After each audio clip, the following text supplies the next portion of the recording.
hi everyone. Thank you for coming to hear our stories and listen to us.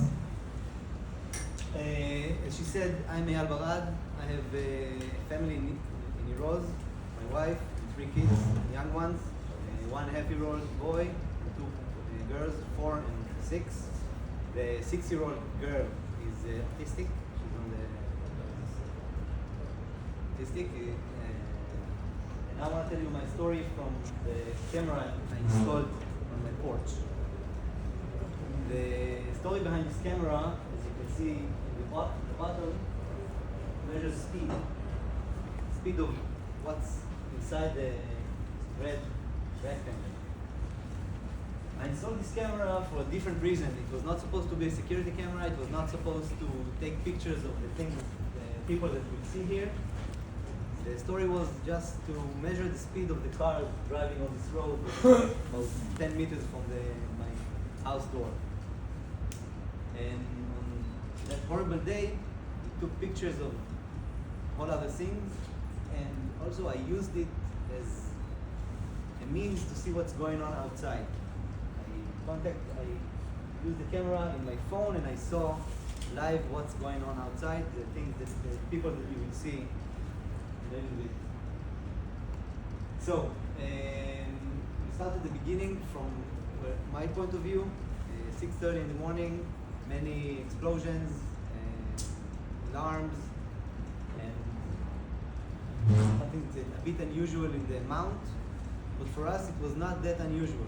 We just went into the safe room, stayed there, went back to bed, going to sleep. Everybody had a big bed in the safe room.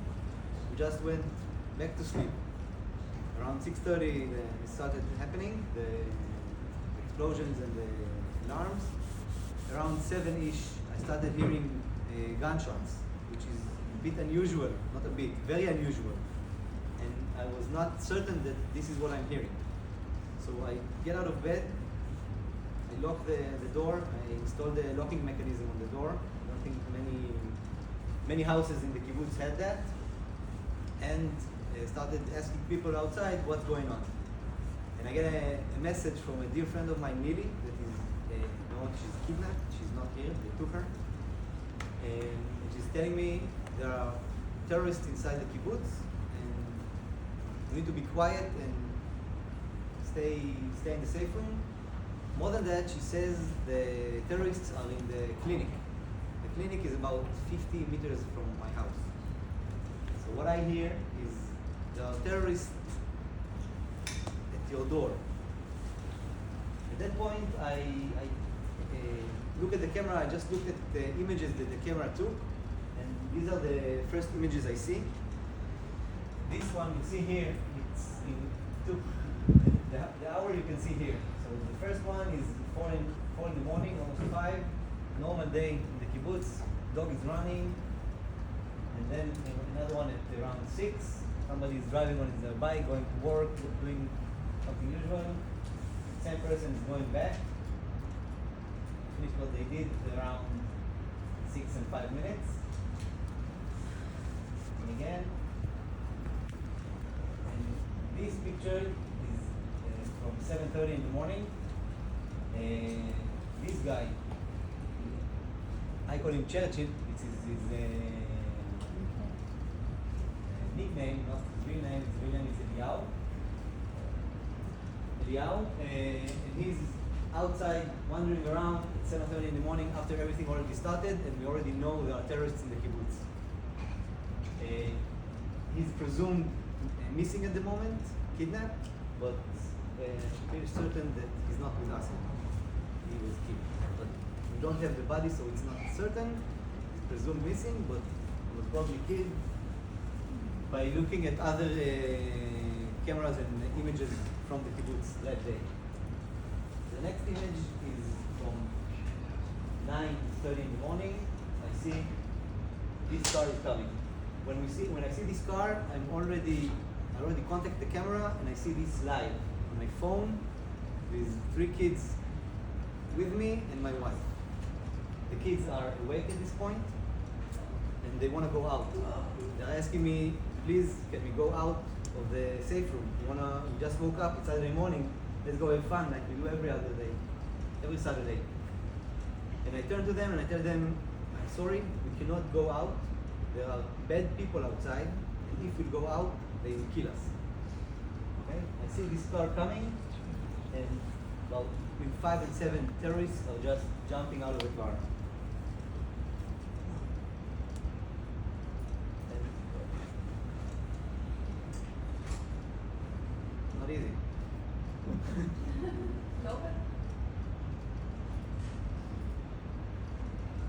Just to start walking now, it's the same time stamp here, it's 9:28.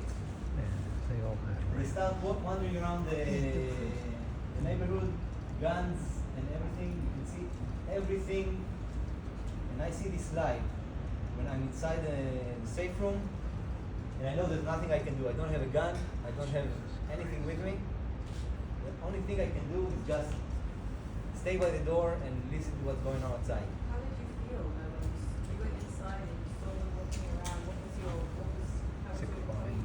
Every I was home scared. did not have a I was scared, but I was not scared for myself. I understand I was that. scared for my kids. I didn't know what's going to happen. The fact that I'm here standing and talking to you guys is a miracle. I do not have an explanation why I survived, why my family survived.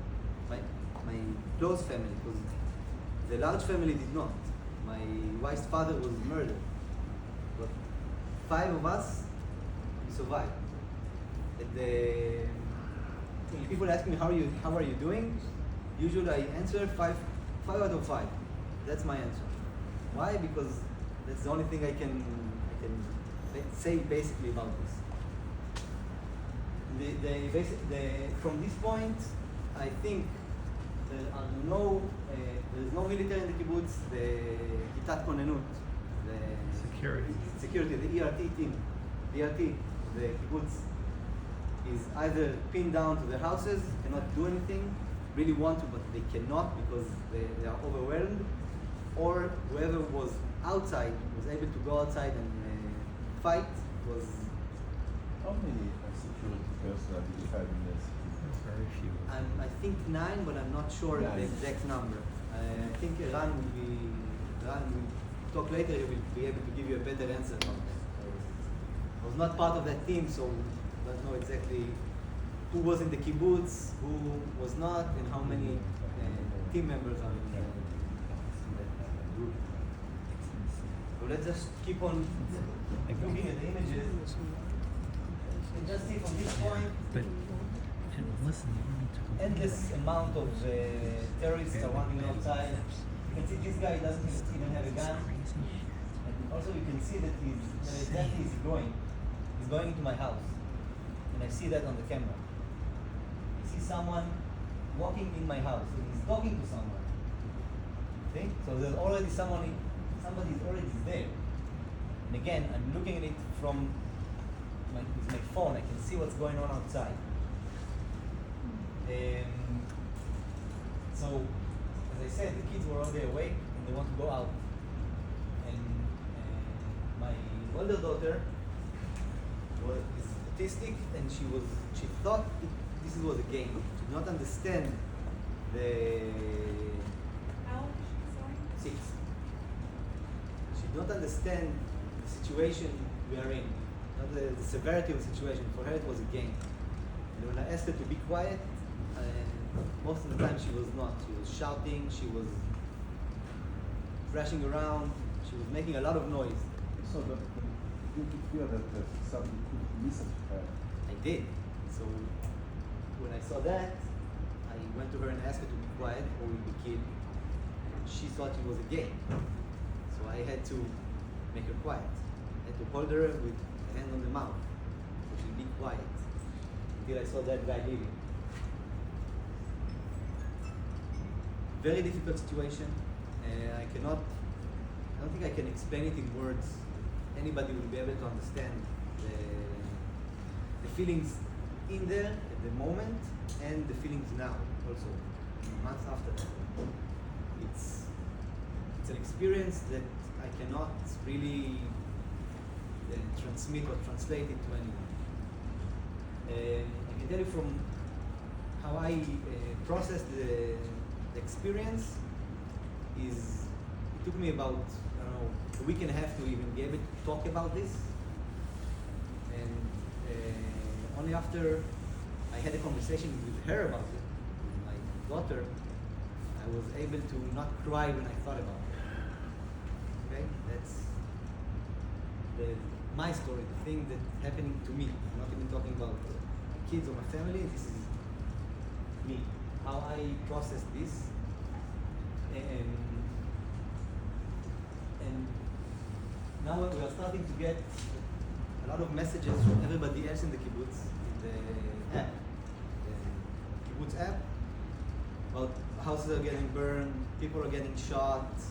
We are getting messages in WhatsApp saying, I've been shot, my house is on fire. Somebody's saying there are terrorists. Somebody, a lot of people at the same time saying terrorists are in my house, please come and help. And unfortunately, nobody was able to help. My boss at work that's living in Hedera, city about 3 hours away, is texting me around 10 something in the morning and asking me, how are you doing? And I'm answering, I have terrorists in my house. And he's trying to call the police and they're not answering, so he tried to complain in some kind of a bot, police bot. He sent me an image of his screen after he pressed the charges. He tried to press charges, and he's writing, I'm sorry, this is all I all I can do. You're alone, be strong, you can do it. That's from my boss on the other side of the country. And I already understood that we are alone and there's nothing anybody outside can do at 9:30 in the morning when I saw this. So the situation was really, really, really, really bad. Really bad. And I think it's around 10 or 10:30, my mother's wife and father, my wife's father and mother stop answering my text messages, and I'm starting to get worried, but I'm not relating this to my wife because this will not help. She did not have a phone, but I took her phone so she'd be able to be with the kids, and one phone we gave to the kids. My phone I had with me, and one phone with the kids. She's not answering. I'm starting to get worried, and I keep texting her. And after, I don't know how much time, it felt like forever, but that day felt like forever from the start of it to the end. She texts me back that my father-in-law was injured, and she's okay. He is injured, and please don't tell Tal, my wife, her daughter. So I don't, and I also delete the messages from my phone. I delete them because I don't want my wife to take the phone and see the messages. Every once in a while I text her, how are you? Is he still bleeding? What's going on? And the text I get back is basically downhill. Every time she gives me an answer, his breathing is shallow, and basically it took about, I think, 4 hours till he died in our house. If we had any help in the kibbutz, anything, then he would survive this. He was an 80-year-old man, but still would have survived this. His arms. One here and one here. A week ago I went to their house to see how the house is looking, and I wandered around there, and the door is riddled with bullets. There was still even a casing on the floor in the middle of the house next to one of the mattresses of my kids when they go to sleep there.